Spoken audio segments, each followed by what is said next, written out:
네, 오늘 우리가 살펴볼 말씀의 주제는 진화적 창조와 성경 무호성 두 가지의 개념을 중심으로 해서 말씀을 전하겠습니다.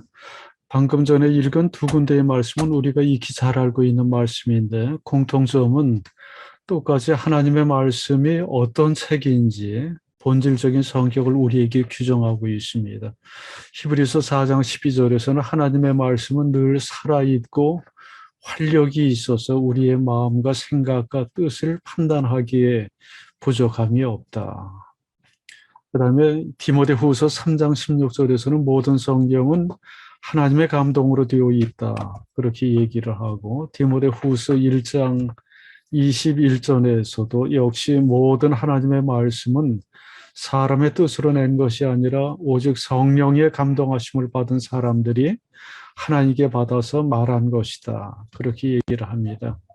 세 군데에서 동일하게 우리에게 전해주는 것은 하나님의 말씀은 일반 사사로운 인간의 작품과 달라서 하나님의 영감에 의해서 쓰여진 하나님의 말씀이라는 것을 강조합니다. 성경은 하나님의 말씀이다. 이런 고백을 모든 그리스도인들이 하지요. 그것을 부인하는 사람은 없습니다.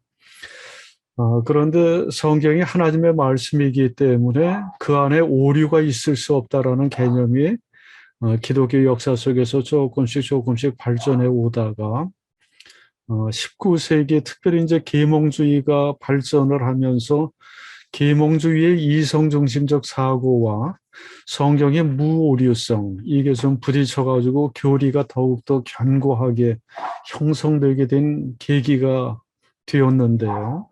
하여튼 성경에는 오류가 있을 수 없다. 왜냐하면 하나님의 말씀이기 때문에 이 개념하고 우리가 이제까지 살펴본 성경에 나타난 모든 말씀들이 역사적으로 과학적으로 사실에 부합하지 않는 측면이 있을 수 있다라는 그 얘기가 충돌할 수도 있지 않느냐라는 의문을 던질 수 있죠. 그래서 이 개념을 가지고 말씀을 전하겠습니다.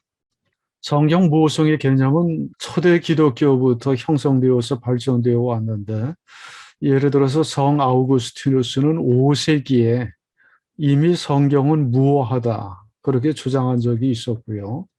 종교개혁자들도 역시 성경에 오류가 있을 수 없다라고 주장을 했습니다. 요거는 뭐 로마 카톨릭이나 개신교나 할 것 없이 똑같이 성경은 오류가 없다 그렇게 주장을 했습니다. 요 근래의 성경 무호성에 관한 고백을 제가 두 가지만 인용을 하겠습니다. 뭐 이런 것까지 기억할 필요는 없는데 1978년이죠. 그러니까 오래되지 않았습니다. 1978년에 미국의 시카고에서 200명이 넘는 복음주의 신학자들이 모여서 3일 동안 성경의 무호성에 관한 진지한 토론 끝에 시카고 선언이라는 것을 작성을 했습니다. 성경 무호성에 관한 선언문인데 그 중에 일부를 제가 읽겠습니다. 상당히 긴데 마지막 부분의 일부를 제가 읽어보겠습니다. 성경의 진실성은 문법이나 철자의 불규칙성, 자연에 대한 경이로운 묘사, 거짓 진술에 대한 보고서 혹은 한 구절과 다른 구절 사이에 존재하는 표면적인 모순으로 인해서 부정되지 않습니다. 성경에서의 현상을 그 현상 자체에 대한 성경의 가르침에 반하여 설정하는 것은 옳지 않습니다. 이게 번역투라서 말이 좀 어려운데 이제 쉽게 설명을 하자면 이런 겁니다.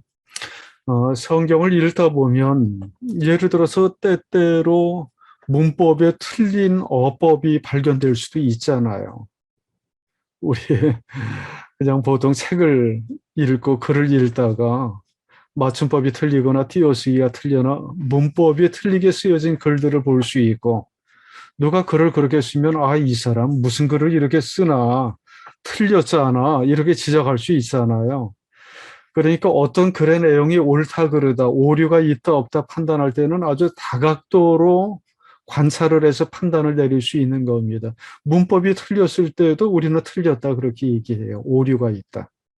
맞춤법이 틀려도 틀렸네 그렇게 얘기할 수 있는데 이 맞춤법이라는 것이 시대에 따라서 달라지는 것도 있고요. 그러니까 물법이나 문법이나 철자라든지 맞춤법, 띄어쓰기, 성경 안에 그런 것이 틀린 것이 물론 있을 수 있습니다.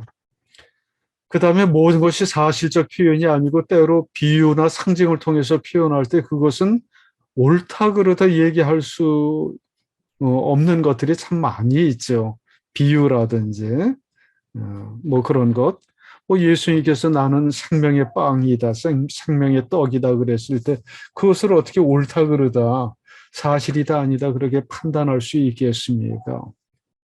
그 다음에 성경에 나타나는 연대라든지 똑같은 사건을 기록했는데 이 부분 그리고 저쪽 부분에서 나오는 연대의 오류가 있을 수 있고요. 사실 그런 식의 오류를 따져보면 성경 안에도 여러 가지 오류를 찾아볼 수도 있습니다. 그런데 지금 여기에서 얘기하는 것은 그런 것은 오류에 포함되지 않는다는 것을 얘기합니다. 시카고 선언에서는 이렇게 얘기를 합니다.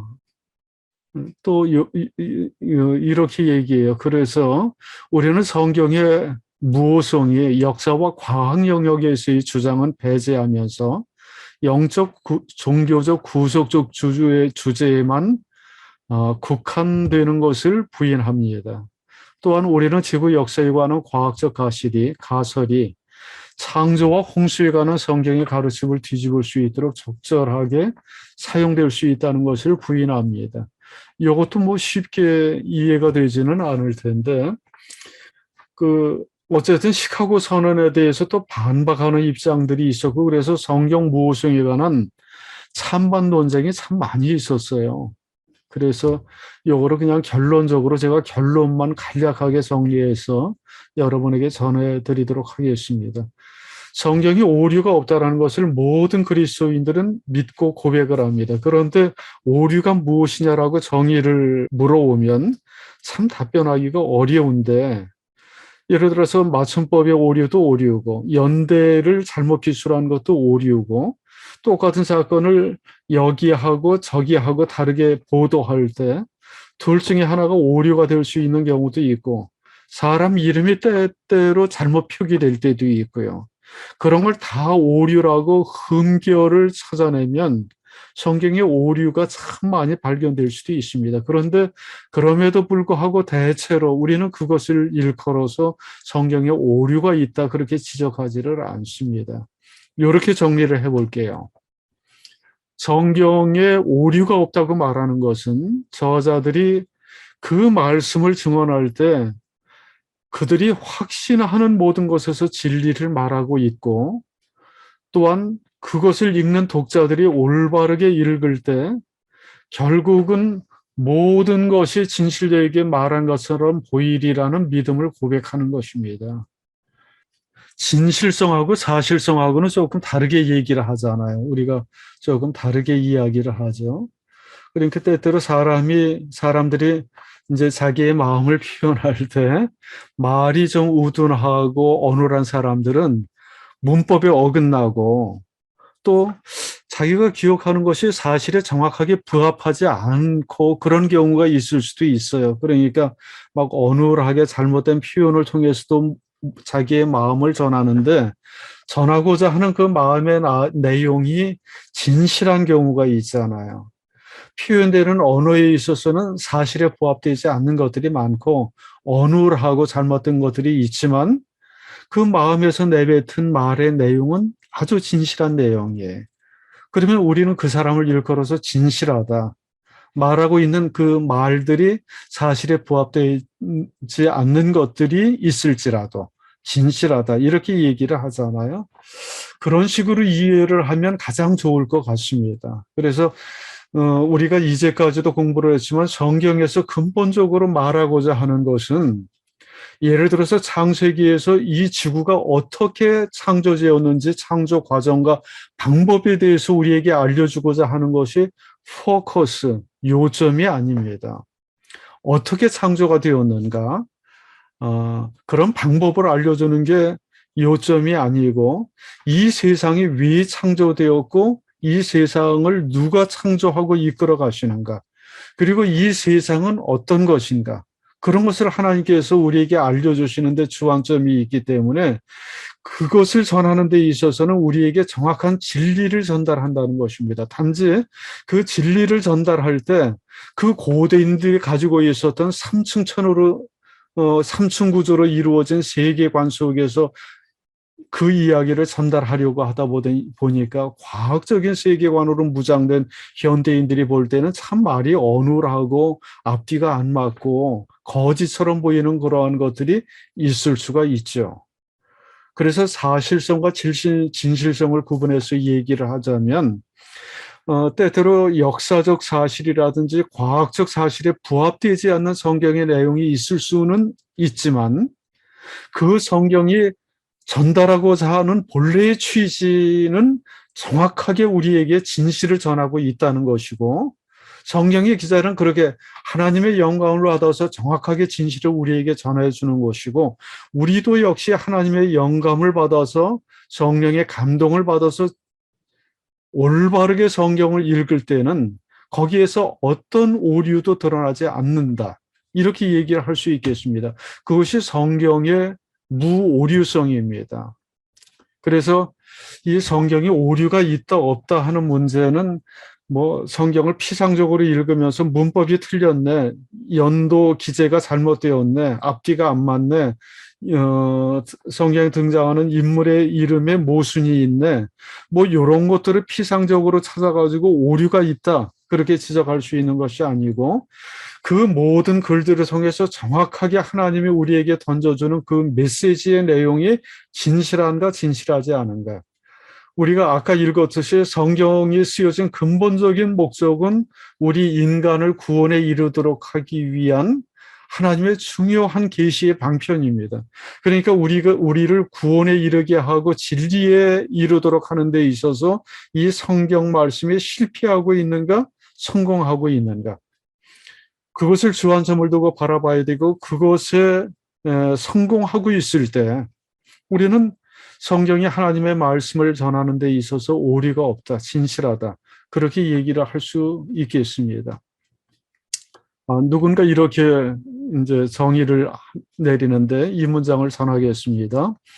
성경의 무오성은 해석의 도전적인 과제로 나아갈 때 성경이 진실되다고 믿는 자세입니다. 그래야만 합니다.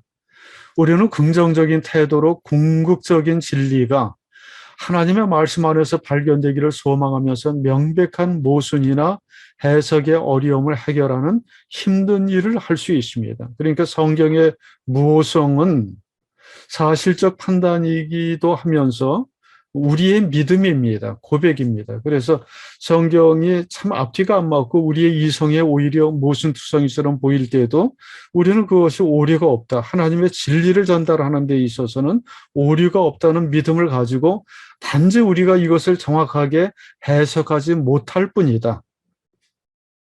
그러니까 하나님, 성령님께서 저의 눈을 뜨게 해주셔서 이 말씀의 진리를 깨달아 알게 하여 주옵소서. 그 관점을 가지고 파고 들어가고 성경의 진실을 찾아내고자 하는 해석학적인 노력이 필요하다 하는 것입니다. 그래서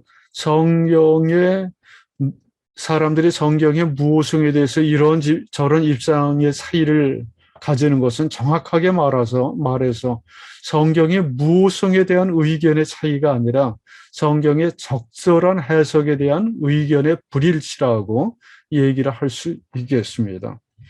그런데 진화적 창조론이라고 여기 제가 말씀을 드렸는데 아마 이 말이 또 처음 쓰여졌을 거예요. 그래서 이게 무슨 말이지? 그렇게 갸우뚱거릴 수도 있을 것 같아서 제가 간단하게 설명을 드리겠습니다.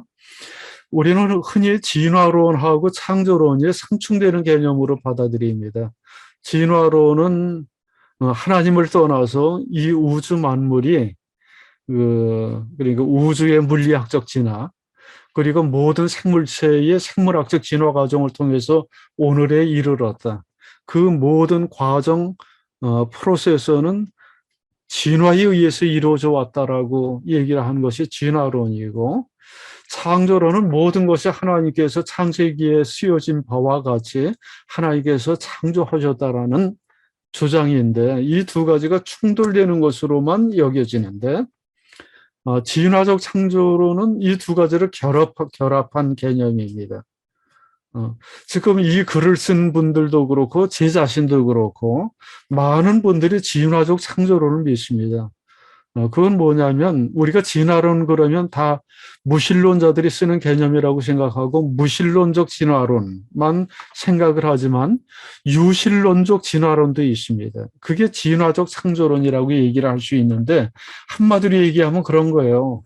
그 창세기에서 6일 동안 하나님이 천지 창조하셨다 기록하셨는데 거기에 나오는 그 창조의 과정과 방법은 그 전혀 기술하고 있지를 않죠. 창세기에는 어떻게 창조했는지 6일 동안 창조했는지 우리가 지난번에도 공부를 했지만 6일 동안 창조했다라는 것은 비유적 표현이라고 얘기했잖아요. 그래서 어떻게 하나님이 창조하셨는지 그 과정과 방법에 대해서는 성경에서 정확하게 얘기를 하지 않는데 우리는 그것을 진화적 과정을 통해서 오늘날까지도 우리를 계속 창조해 가고 계시다. 모든 생명체도 그렇고, 우리 인간도 그렇고, 이 우주도 그렇고, 우주가 끊임없이 팽창한다고 그러지 않습니까?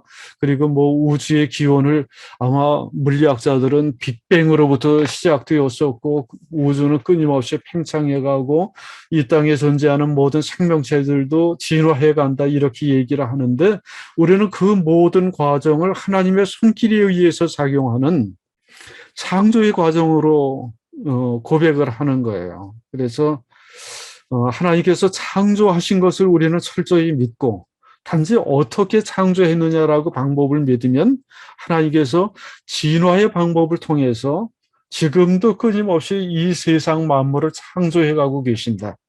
그렇게 믿고 고백합니다. 창세기 때 하나님께서 딱 한 번 우주 만물을 창조하시고 손을 뗀 게 아니고 그때 창조가 완성된 것이 아니고 그때 이후로도 지금까지 끊임없이 진화의 과정을 통해서 하나님께서 천지를 창조해 가고 계시고 우리가 그렇게 고백을 할 때 성경에 오류가 없다라는 개념과 상충이 되지를 않습니다. 그래서 조화를 이룰 수 있다는 거죠. 만약에 성경에 오류가 없다라고 주장을 할 때 그 문자 그대로 지난번에 얘기한 것처럼 성경이 딱 6일 동안 우주가 6일 동안 창조되었고 우주의 역사가 6천 년 정도 되었더라고 문자 그대로 받아들이는 입장으로 보면 진화적 창조로는 말도 안 되는 거예요. 부딪힐 수밖에 없는데 우리는 성경을 그렇게 받아들이고 해석하지를 않습니다. 그래서 성경에 오류가 없다라는 우리의 믿음 그리고 이 세상 만물은 하나님께서 창조하시되 진화적 과정을 통해서 지금도 끊임없이 창조해 가신다는 그 개념, 진화적 창조론과 성경의 무오류성 이 두 가지는 상충되지 않고 조화를 이룰 수 있다는 것이 우리의 믿음입니다.